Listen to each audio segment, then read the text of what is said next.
Halo sobatku, selamat datang di channel Sobat Movie. Tempatnya review film paling asik dan menarik buat sobatku semua. Yang baru gabung, silahkan klik tombol subscribe ya dan nyalakan loncengnya, supaya kalian tidak ketinggalan film-film seru yang Mimin upload. Oke, gak usah berlama-lama lagi, langsung aja kita ke reviewnya. Gasken sob.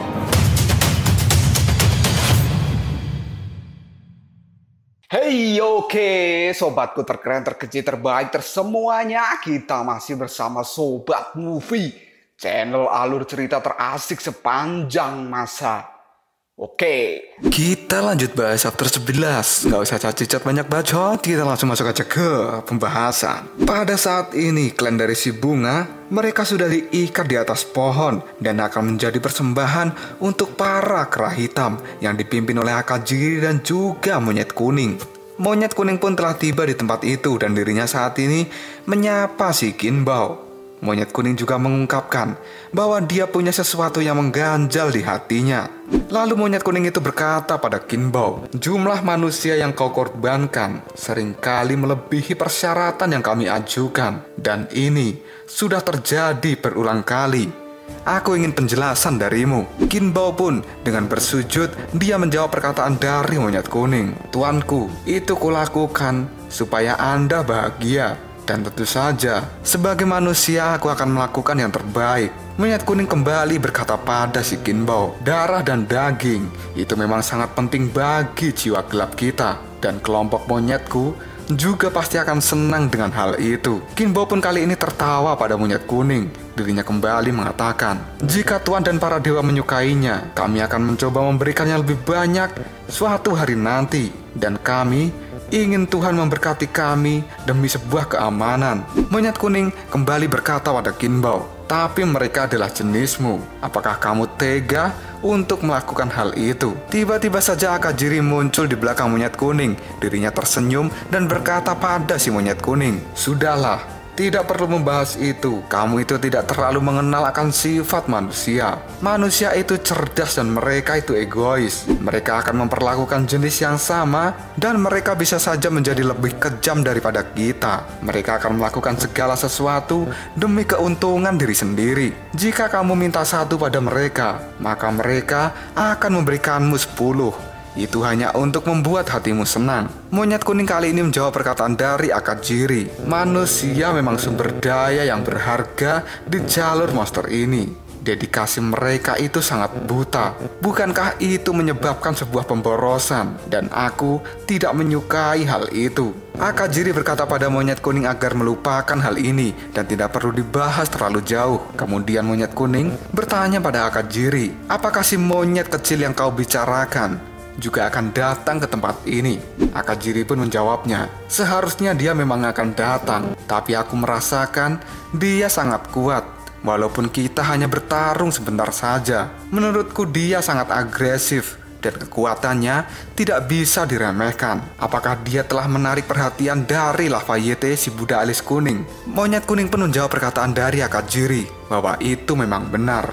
Dan Lafayette cukup terpesona dengan monyet yang kuat. Kali ini Lafayette juga telah memerintahkan agar dia dibiarkan untuk hidup demi kepentingan si Lafayette, kata monyet kuning. Akajiri pun menjawab perkataan dari monyet kuning ini. Orang itu memang tidak pernah puas. Kemudian monyet kuning juga berkata, dan dia hampir ada di mana-mana. Mungkin dia sekarang juga ada di dekatmu. Akajiri menjawab perkataan dari monyet kuning. Walaupun dia ada di sini, aku tidak akan takut bahwa dia mendengar percakapan dari kita. Apa yang harus kita lakukan sekarang? Monyet kuning pun menjawab perkataan dari Akajiri. Karena persembahan sudah siap, maka kita sekarang akan segera melakukan pesta. Setelah mereka berdua bercakap-cakap, kemudian Akajiri menyuruh para monyet hitam untuk segera memakan persembahan. Dan kini, monyet-monyet hitam itu berkelompok lalu berlarian pada suku si bunga. Hal ini membuat suku bunga menjadi ketakutan karena mereka akan segera mati. Di saat monyet hitam itu membuka mulutnya, tiba-tiba saja suku dari si bunga kini berjatuhan dari atas pohon. Tali-tali yang mengikat mereka juga telah putus. Hal ini membuat si bunga dan rakyatnya menjadi terkejut dengan apa yang terjadi. Kemudian salah satu monyet hitam pun mengikat monyet hitam yang lain. Hal ini juga membuat Kinbo dan kelompoknya menjadi tercengang dengan apa yang mereka lihat. Dan tiba-tiba saja, monyet hitam yang telah mengikat monyet lain, dirinya berubah menjadi asap. Dan sebenarnya, itu adalah Xiao Liu yang telah menyamar. Xiao Liu pun kemudian berkata pada mereka semua, mereka adalah manusia yang mengabdi pada kera kita, dan kalian tidak akan bisa memakannya. Mendengar kata-kata dari Xiao Liu, Akajiri kali ini terkejut dan dirinya berkata, ternyata kera kecil sudah datang ke tempat ini. Monyet kuning pun saat ini juga waspada. Kemudian monyet kuning pun mengatakan, apakah kamu adalah monyet yang telah menyaingi kekuatan dari Akajiri? Tiba-tiba saja, dengan pergerakan yang sangat cepat, Sun Wukong pun muncul di hadapan dari monyet kuning. Dan dia pun menjawab, itu adalah benar.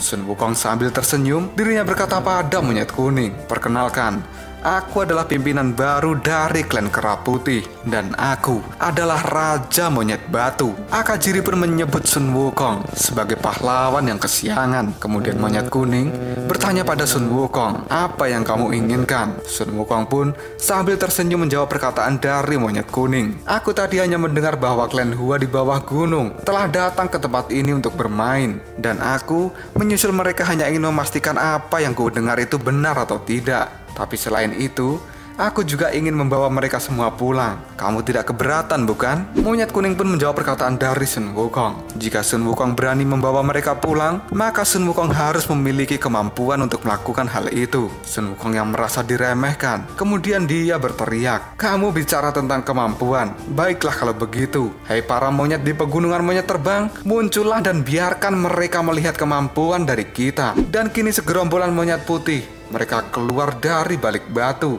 dengan jumlah yang cukup banyak, kemudian bersama-sama menyerang si monyet hitam. Hal ini membuat monyet hitam menjadi ketakutan.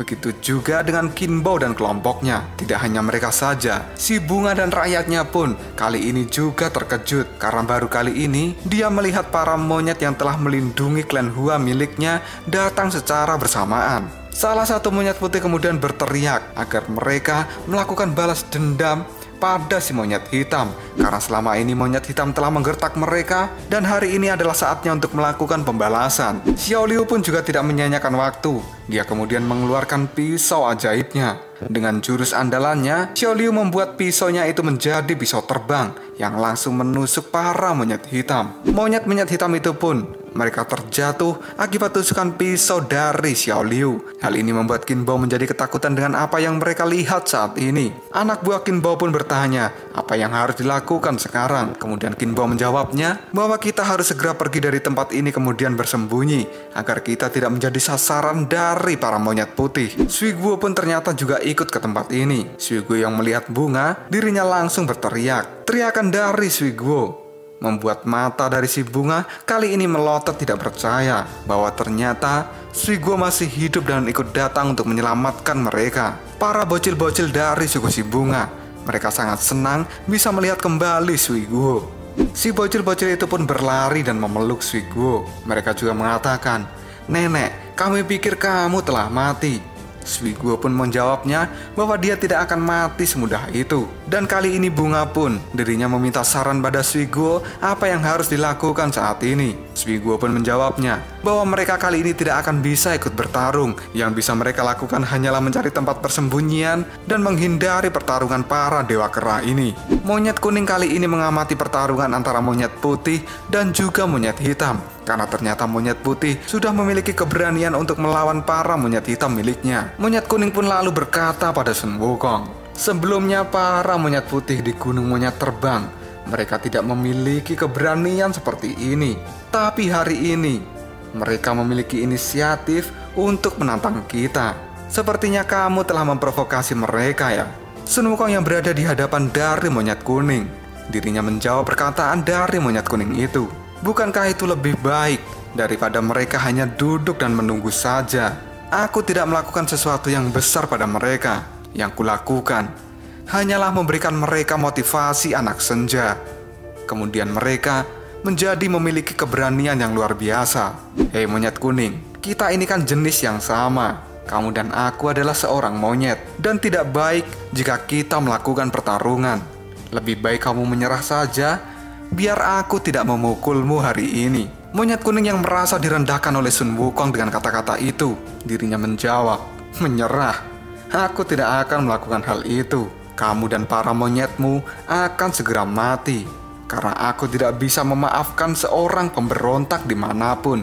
Mendengar kata-kata dari monyet kuning, Sun Wukong pun kali ini tertawa. Baiklah kalau begitu, jika yang kamu inginkan adalah pertarungan, aku akan sangat menyukainya. Kemudian Sun Wukong mengepalkan tangannya. Dia pun bersiap untuk menyerang si monyet kuning. Dengan tinju yang kuat dari tangannya, tinju itu pun siap menyasar muka dari si monyet kuning yang ada di hadapan Sun Wukong. Tapi tiba-tiba saja, setelah Sun Wukong mengayunkan tinjuannya itu, monyet kuning bisa menghindar dan menghilang begitu saja. Kemudian monyet kuning kali ini berkata pada Sun Wukong, tinjuan apa yang kau lakukan? Aku ada di tempat ini. Sun Wukong pun kemudian melirik ke arah monyet kuning dan akan kembali melakukan sebuah serangan. Tapi tiba-tiba saja dari belakang Sun Wukong kali ini muncul Akajiri yang langsung menyerangnya dengan tangan besinya. Meskipun Sun Wukong terkejut dengan kedatangan tiba-tiba dari Akajiri, dirinya masih mampu menahan serangan yang dilakukan oleh si Akajiri ini. Akajiri yang sudah berada di hadapan dari Sun Wukong, dirinya berkata, "Hei monyet batu, apakah kamu melupakan diriku?" Sun Wukong tidak takut sama sekali dengan Akajiri. Dirinya tersenyum lalu menjawab perkataan dari Akajiri. "Halo monyet Akajiri, ternyata kamu masih memiliki kemampuan untuk bertarung ya?" Monyet Akajiri pun marah mendengar perkataan dari Sun Wukong dan kali ini dia mengatakan bahwa si Akajiri tidak akan memaafkan perbuatan dari Sun Wukong sebelumnya. Dengan kepalan tinju yang sangat kuat, Akajiri pun kali ini melakukan tinjuan pada tubuh Sun Wukong. Hal itu membuat Sun Wukong terpental mundur dan dirinya pun salto untuk menstabilkan tubuhnya agar tidak tumbang. Sun Wukong pun kali ini berteriak pada Akajiri bahwa dia akan menunjukkan semangat juang kera miliknya yang sangat luar biasa itu. Sun Wukong kemudian menendang salah satu dahan pohon dan menggunakan dahan itu sebagai pijakan untuk segera meluncur seperti roket. Sun Wukong berteriak bahwa dia akan melakukan serangan dengan kepala besi kera. Dan akhirnya, kepala Sun Wukong berbenturan dengan kepala Akajiri. Hal ini membuat Akajiri terlihat kesakitan dan sedikit mengeluarkan darah dari tubuhnya. Akajiri pun berkata pada Sun Wukong bahwa serangan ini juga bisa membuat kepala Sun Wukong sendiri menjadi meledak. Tapi Sun Wukong menjawab perkataan dari Akajiri bahwa kepalanya lebih keras dari apapun.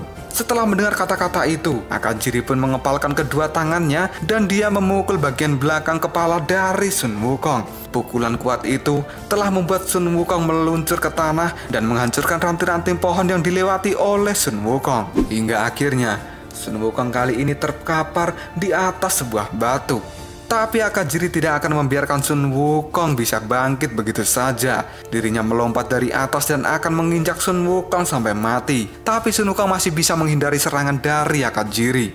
Akajiri yang melihat gerakan lincah dari Sun Wukong, dirinya kali ini berkata, "Raja Kera Batu, aku telah melihat. Sepertinya langkahmu saat ini sudah tidak stabil ya. Aku beritahu bahwa tulang tengkorakmu itu adalah kelemahan terbesar dari dirimu. Setelah kamu mendapatkan pukulan keras dari tanganku, aku tadi mendengar suara retak dari kepalamu. Dan kini, dari dalam telinga Sun Wukong mengalir sebuah darah segar." Sun Wukong pun mulai berakting dan dia merasakan pusing yang hebat di dalam kepalanya. Hal ini membuat Sui Guo menjadi khawatir dengan keadaan Sun Wukong kali ini. Monyet Akajiri yang melihat Sun Wukong sudah terluka parah, dirinya akan kembali melakukan serangan pada Sun Wukong ini. Dengan muka yang kesal, Akajiri berteriak pada Sun Wukong bahwa Sun Wukong hanyalah keras sampah dan bodoh, dan dia hanya terlalu melebih-lebihkan kekuatannya saja. Setelah berkata seperti itu, tinjuan keras pun kali ini mengenai tubuh dari Sun Wukong, yang membuat tubuh Sun Wukong ini terlihat retak dan seperti akan hancur. Tapi Sun Wukong masih saja berusaha untuk menahan serangan kuat dari si Akajiri. Dan Akajiri pun, dia memutarkan lengan ajaibnya. Putaran keras itu membuat baju dari Sun Wukong menjadi robek-robek dan terlepas dari tubuhnya. Kali ini Sun Wukong juga terlihat sangat kesakitan oleh serangan tangan memutar dari Akajiri. Akajiri pun berteriak bahwa dia akan melakukan putaran ini sampai Sun Wukong hancur lebur dan mati. Dan benar saja, tubuh Sun Wukong pun berubah menjadi batu dan hancur lebur akibat serangan dari Akajiri. Kepala dari Sun Wukong juga terlempar begitu saja. Hal ini membuat Suiguo benar-benar khawatir bahwa Sun Wukong akan kembali mati. Begitu juga dengan Xiao Liu. Tapi tatapan mata dari Xiao Liu tampak tidak menunjukkan kekhawatiran sedikit pun. Akajiri yang melihat tubuh Sun Wukong hancur dan kepalanya terlempar, dia berkata bahwa pertempuran hari ini telah selesai. Dan dia bosan dengan kekuatan lemah yang dimiliki oleh Sun Wukong. Karena saat ini, Akajiri menganggap bahwa Sun Wukong sangat mudah dihaluskan dan dihancurkan seperti daging biasa. Tapi monyet kuning yang mengamati pertarungan mereka, dia berkata pada Akajiri bahwa Akajiri tidak boleh meremehkan Sun Wukong. Kata-kata dari monyet kuning ini membuat Akajiri terkejut, dan dia kemudian menatap sekelilingnya bahwa ternyata batu yang dihancurkan telah berubah menjadi sebuah asap.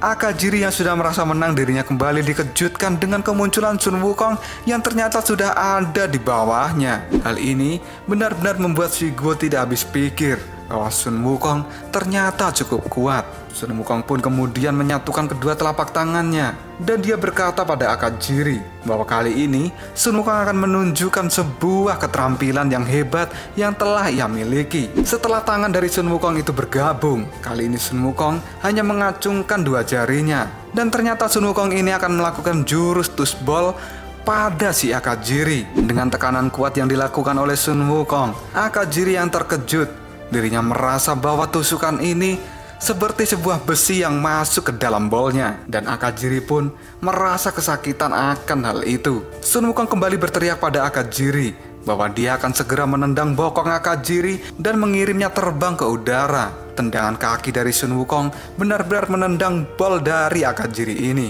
Tendangan kuat dari Sun Wukong benar-benar membuat Akajiri terlempar dan tidak berdaya. Sun Wukong kemudian tertawa pada Akajiri yang sudah merasakan sakit pada bolnya itu. Kita akan dibawa flashback sebentar sebelum terjadi penyerangan ini. Pada saat itu, Sun Wukong berbicara pada Xiao Liu bahwa dia telah melihat jurus Xiao Liu yang hebat dan Sun Wukong ingin mempelajarinya.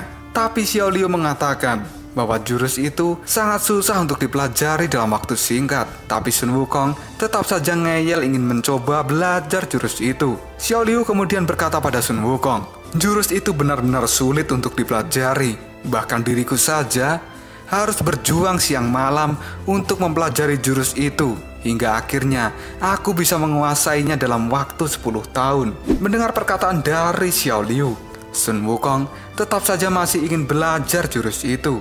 Kemudian Xiao Liu pun dirinya mengambil satu buah dan berkata pada Sun Wukong, baiklah kalau ingin belajar, ini hanyalah sebuah trik dan ada mantra khusus yang harus kau ucapkan untuk mempelajari jurus ini. Pada dasarnya trik hanyalah trik, dan ini hanyalah dilakukan untuk menipu mata dari lawan kita. Xiao Liu pun mulai menunjukkan pada Sun Wukong yang awalnya satu buah, setelah diputarkan kini menjadi banyak buah. Sambil mengajari Sun Wukong, Xiao Liu berkata bahwa Sun Wukong harus tetap fokus untuk menciptakan jurus ini. Karena jurus ini adalah gabungan dari kenyataan dan ilusi. Kamu harus membuat lawanmu menjadi bingung.